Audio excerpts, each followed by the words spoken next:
Good morning from the Evening Standard newsroom in London. Derek Chauvin has been convicted of murder for killing George Floyd by kneeling on his neck for more than 9 minutes. The former Minneapolis police officer's crime prompted a wave of protests in support of racial justice in the US and across the world. The jury unanimously convicted Chauvin of all the charges he faced: second and third degree murder and manslaughter. They concluded that the white former police officer killed the 46-year-old black man through a criminal assault by pinning him to the ground so he couldn't breathe properly. The Premier League's Big Six have dramatically pulled out of the controversial European Super League in a remarkable U-turn that left the competition certain to collapse.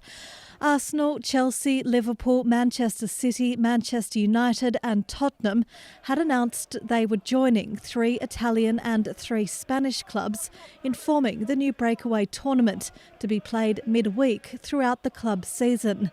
The proposal was met with near universal criticism from across football and beyond, with figures including Prime Minister Boris Johnson and Prince William joining pundits, managers, players and supporters in condemning the closed-shop tournaments.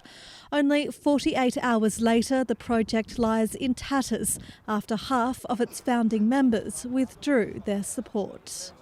Downing Street has scrapped plans for White House-style press conferences despite the government spending £2.6 million on the venue.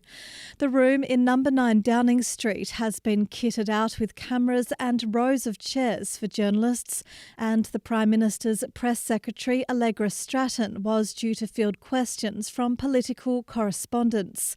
But it's understood Boris Johnson has axed plans for daily televised media briefings, and The Times reports the studio will be used for ministerial press conferences. The Prime Minister has told Britons they must not delude themselves at the likelihood of a third COVID wave at some stage this year.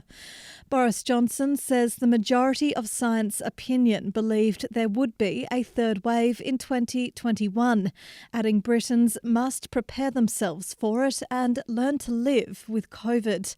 However, he also announced a new antivirals task force to help work on new medicines for the treatment of COVID-19, including take-at-home drugs. And finally, could it be you?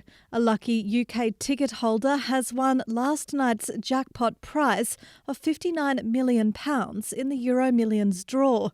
The player correctly matched all 5 of the Euro Millions numbers alongside the 2 lucky star numbers. The winning numbers were 5, 17, 28, 41 and 46, with the lucky star numbers 10 and 11.